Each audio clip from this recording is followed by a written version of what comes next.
Well, hello! Today we're looking at the RapidFIRE module for your FatShark goggles. But before we get into it, a quick reminder to please like or dislike this video if you didn't like it, comment down below, subscribe if you haven't, and don't forget to click on the little bell to find out when I'm uploading footage. But anyway, the RapidFIRE module from ImmersionRC, it's been out a while, and it does something slightly different from the other sort of diversity modules in that it has a normal diversity mode, but it also does this thing where it takes the best picture it can get from each of the two receivers and tries to put that together into one single decent image. Very useful for flying indoors in sort of environments where your video signal is sort of bouncing around and it's giving you lots of reflected images back, which causes a lot of noise. Now, few things to mention here. Goggle wise, this requires an extra bit of power, and I think the HDOs definitely do it, and I think the HD3s were the ones that supplied enough power. Now, goggles, here's my ones. These are Dominator V3s, and goggles is something I don't really get as review items. So I started out with an original pair of Dominators and then moved to the Dom V3s. And one of the problems with when you buy them yourself and they're working fine, it's very difficult to say, hey, I'm going to upgrade this because, well, no reason really. You don't really do it. And so I've got quite an old pair here, and as such I won't have the ability to run them without some sort of change here or some sort of modification. So I have to see what I'm going to do there. You'll see at the moment I've got one of these RX 5808 modules, cheaply Relac ones with the horrible discoloured 3D printed ones which still needed a bunch of stuff going on.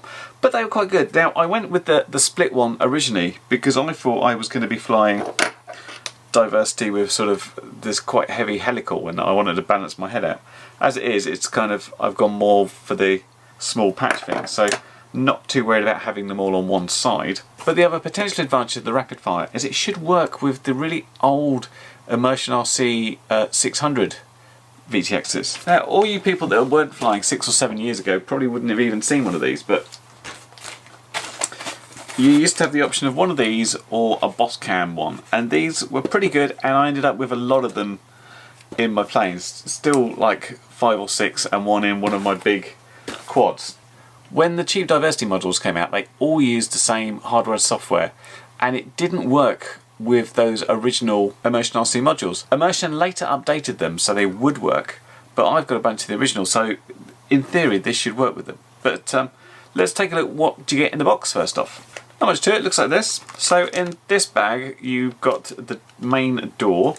This is for the left hand side here, and you've got the module behind it. This is an alternate door if you're using the attitudes, but what this has also got in is the external power module and this little wire which would connect between here and here. So the external power module would go into here and the wire would go across, and because of that wire you've got some stickers to go across. So the option is you use that wire in the external board, or you do some I think you basically solder over some resistors or something. I haven't looked at that yet.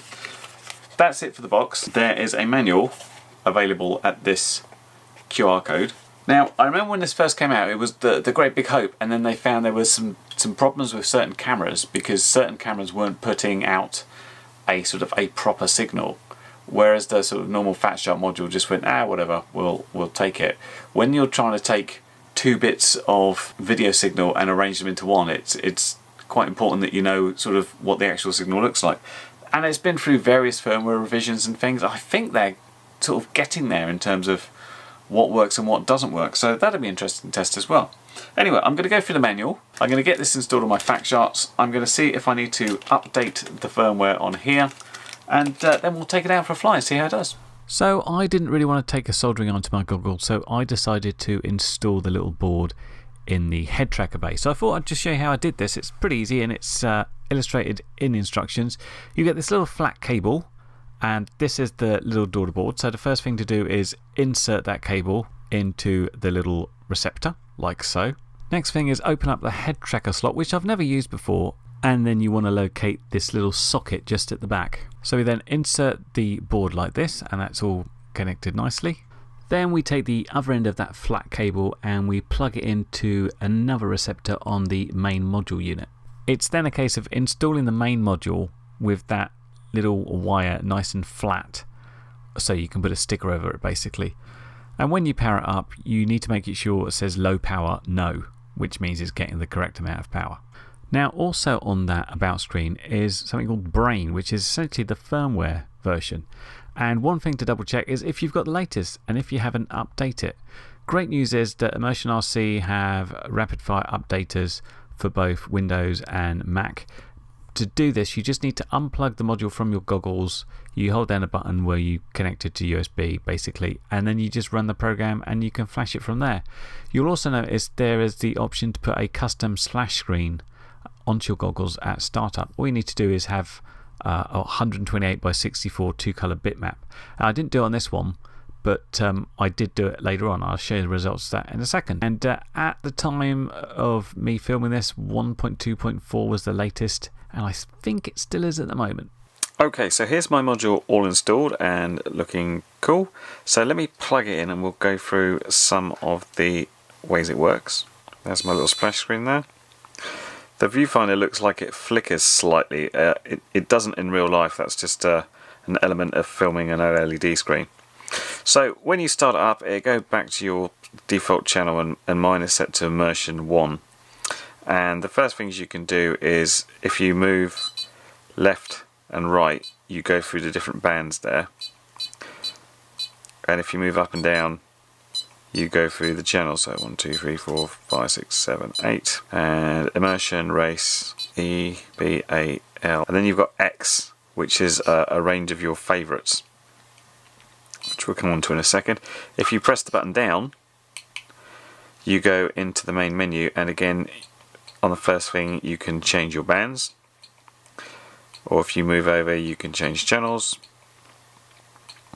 And then you've got some tools like the spectrum analyzer, band scanner, favorites. So let's go through these.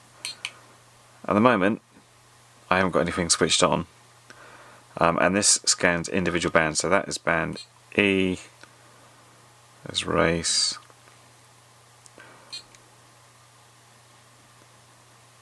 IRC. Let me turn a quad on, which I know is tuned to F1, and you'll see that we've got a big spike up at number 1 there.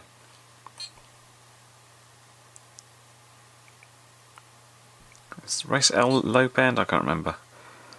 And of course, just because it's on F1, it doesn't mean that it doesn't appear on the spectrum on other channels. So you will find if you've got a quad on something, that is going to appear on different things as well.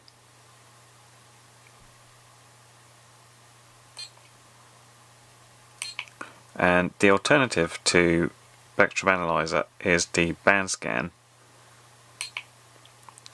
and this gives more of a sort of look around.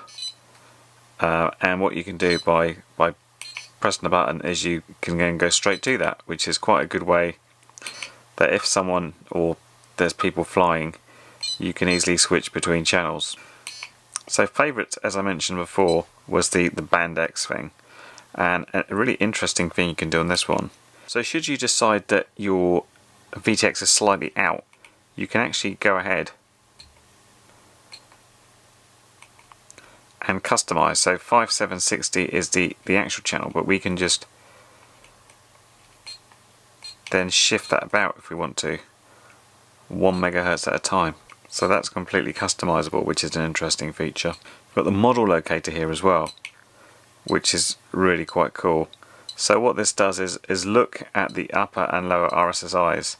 It makes a little ticking noise that increases as you get closer, and you can see the RSSI scales, but effectively you can just turn around like that and you'll sort of... I'll have to show that outside, so I can just put a quad a little way away, so that makes more sense. So hopefully you can hear that ticking. Is it this way? Seems to be this way. And then you've got the calibration. I won't do now. It's basically about making sure your RSSI is calibrated. And then you've got the RapidFIRE modes. RapidFIRE 1 is the sort of the best of the trying to collate two pictures together. RapidFIRE 2 tries to maintain more compatibility with cameras but still retains that. And then Legacy down the bottom is dispenses with that, and it just takes it from one antenna or the other. So if you've got a problem with a camera, go to Legacy. And then in terms of the antennas it will use, You can say use both, lower only, upper only. This is about saving power. If you've got a situation where you're, for example, doing something long range where you're just going to use a patch, then you won't need to be flipping about. And on this particular one, it's got both off. Now there's one restriction about using the extra power thing that I do. That's if I want to play back DVR, I need to turn both antennas off to do that. And then you've got stuff that actually appears on the OSD. Now I've got everything off at the moment, but you can put a whole lot there and you can position it where you're going to put it. So I'll just touch that in a second, and you've got whether you want audio on or off, and then you've got the status screen as we looked at before. So let's talk about what actually appears on this, because you've got the OSD screen and you've also got what happens when you do the channel select button. So let's have a look at that now. So when we press the channel buttons, what we get is this on the screen, and you can move up like that. I'll just pause the video here a section just to explain that what you've got on the left hand side there is your band is I for immersion, you've got the channel numbers, you've got the individual channel frequencies, and then what I think is a really nice feature on the right hand side, you've got basically an RSSI for the video signal. So you can see that number 2 to 8 there's nothing there, and obviously we've got a signal on number 1. Now should you happen to choose something that ends up in static, if you press the button again it doesn't overlay the static, it displays a black screen that you can then choose something from, which I think is a really nice touch. So let's talk about what the lock symbol is. The lock symbol will display this little lock icon if you've got a lock on the video signal, and this goes hand in hand with actually a little beep on the goggles. You get this sort of high pitched beep that means it's locked, and if you get a low pitched beep it means it's lost the lock. It's fairly important obviously to have a lock, and if you've got a camera that's having a problem, that's when you may have to go to legacy mode. Now the RSSI is this, and you can see the RSSI indicator from the top and the bottom antenna. The thing on the right, as I found out from one of Painless's video, is the happiness meter. It's never really occurred to me to use this. I can kind of see what sort of signal I'm getting obviously, but quite handy I guess. And this is the NTSC PAL option. It just tells you if you're locked in and what type of signal you're getting. Again, useful for sort of diagnosing if you can't get a lock, perhaps it's not detecting exactly what sort of video standard it's getting there. And this is the RSSI Lite, which gives you the channel, the frequency, and the little RSSI bars as well. Now this is in the safe position mode as it calls it. I don't know where it gets that from. Obviously you don't want to put your OSD information there, but if we choose the top for HDOs it goes up here, and if we choose the top option for HD2s then it comes down slightly. Obviously if you've got HD2s or HDOs then you might see it slightly differently, but for the safe area it seems okay, but it's not something I'm really wanting to see on my goggles myself. Okay, so I'm inside the house, which I figure is a place where you're going to get lots of reflections and stuff off walls. So I'm here to fly my little Modular 7, and the way I'm going to test out the RapidFIRE module is I've got this installed in my Dominator V3s, so I'm going to use the internal DVR on this one, and this is set to its normal mode where it tries to make the best picture it can from the two signals. I'm also going to record at the same time. I don't have lots of goggles, especially with built-in DVRs. With this is my original Dom V1, so I've got my old RX505 diversity situation I had, which slightly different antennas, but still good ones. This is a skew, this is the Invader patch, and I'm going to have to plug this into this external DVR, although this is a pretty good DVR, better than the internal FatShark one. And we'll see if we get a difference, because that's the only way I can think of getting a reasonable comparison between the two receivers. And what I'm going to have to do is sit this just here on the couch and me sit on the floor so the head's about the same size or the same level up as this one, so I don't get an advantage by sitting up high and having this one down low. But you know, it's not that scientific, but let's give it a try and see what happens. So here we are inside the house, because I figured if I was going to get any multipathing it would be where I've got lots of walls about, and to be honest I didn't expect to see any difference, because whenever I fly indoors I'm thinking I've got a pretty good signal, and in truth I have. But what you will probably noticed is the RX5808, although it's absolutely perfectly flyable and there's not a problem, whenever you get these little sort of flashes of interference or static that you generally will when flying around a house because you're going sort of through walls and stuff, have a look at the RapidFIRE on the other side, because you will notice in many cases it's getting absolutely nothing at all, and in other cases where it is getting some, it's significantly less, which I think is an interesting thing. And that's really how this system works. If you're in a difficult environment where you do have a lot of multipathing issues, you've got a lot of general noise, this is where it can really help you. Now, if you're seeing a difference between the quality of the recorded footage between the RapidFIRE and the RealAC, you'll notice the RapidFIRE looks a little bit more washed out. The colours are a little bit truer on the other side. That's about the DVR rather than the receiver. So the RapidFIRE is using the internal FatShark DVR, and the RealAC side is using the one I got from BevRC, which is the old Japan DVR type one, which is really quite a good one, but just a pain to carry around most of the time, which is why I generally use the internal one. Now, out in the field flying around, I don't know if I'd noticed that difference, so that's really why I wanted to get this thing on the inside. So this is a pretty simple environment. If you've got worse and you've got lots of metal and stuff, this is where you'll really see the difference between the two. But well, let's have a chat about flying outside. Well, as far as outside flying goes, what I said originally is that I wanted to use it for a good couple of weeks to make sure I was getting enough data from it, essentially. So I actually installed this in mid-January, and everything I've been using since then has been using the RapidFIRE module. So the last thing I did on YouTube, which I think used my RX 5808, was the Tiny Leader review. Since that time, it's all been RapidFIRE. So the Coppice 2, the Diatone GT200S, the Ishin Trash Can, the Comet, I can't remember who makes that one, and recently the Tyro 79, as well as a sort of bunch of 5 or 6 others that I've used on the bench when I've been testing other things out. For example, with the FXT DVR I recently did a review on, I wanted to check that with a whole bunch of PAL cameras. So out of those, I haven't had a problem with any of the cameras and any of the VTXs except for the Tyro 79. The Tyro 79, and you can watch the full review on it for more details, seemed to have an issue locking to the signal. So I used legacy mode, but I still had this corruption at the bottom of the screen. And I thought, this is something where the RapidFIRE has failed with this particular camera. But I was going to investigate that further, but I got a comment from IKM, thanks to him, who said it's not RapidFIRE. He had the same issues with his Ishin 007 goggles. So that's just a case of bad camera and or bad FC on the Tyro 79. Okay, conclusions then about the module.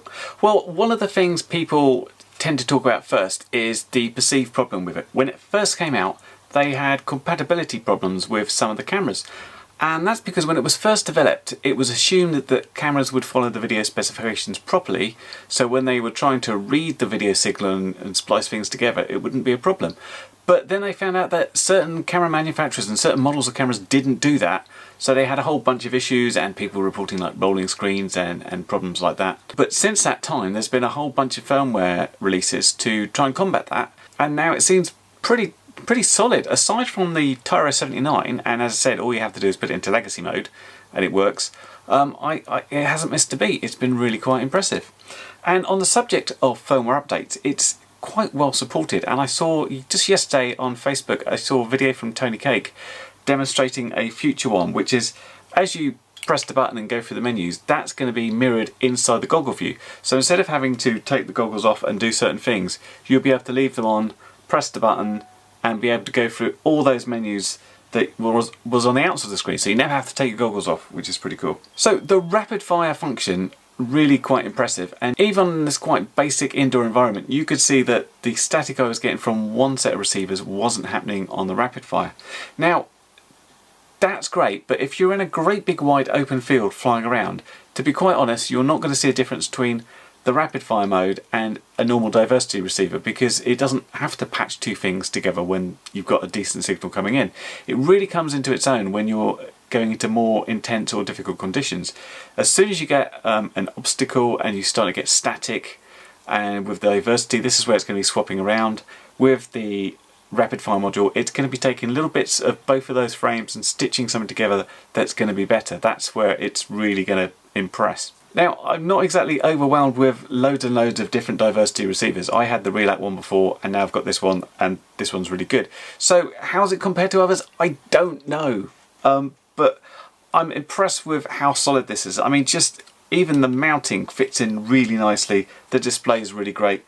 And I have some faith in ImmersionRC. They've been in the game a long time and have been supplying products which come out fairly well tested and very well supported. And even like the firmware updating and stuff is not a problem. And thank you for having a Mac version of software from the get-go. Now, the one thing I didn't get to do, which I wanted to do, is fly my wing, which has that old 600 milliwatt ImmersionRC module in it. Blame the UK weather. It's been awful most of the year, and I just haven't been able to get out where it's not been blowing a hurricane here. But I wanted to get this out because I've had it for 2 months now, and aside from certain people asking, hey, when are you going to get the review out? I really wanted to come back and give it my thoughts because I really do like it. But I'll be back as soon as the weather's come down and I can actually fly wing, just to report if I've got any problems with that one or if it's working brilliantly. So yeah, I like it. Really solid. Works really well for me, and it's got a great set of features. This particular one came from Gearbest, which was supplied to me for review, so thanks to Gearbest. Of course, if you want to get your own one from Gearbest, there's a link down below you can check. And that's about it from me for this time. I hope it's been helpful, and I will catch you in the next video. Bye for now. Well, you've made it to the end of the video, so thanks once again for watching. If you like what you saw, then please consider subscribing, and if you really like what you saw, then be sure to check out the link to my blog for a variety of ways in which you can help support this channel.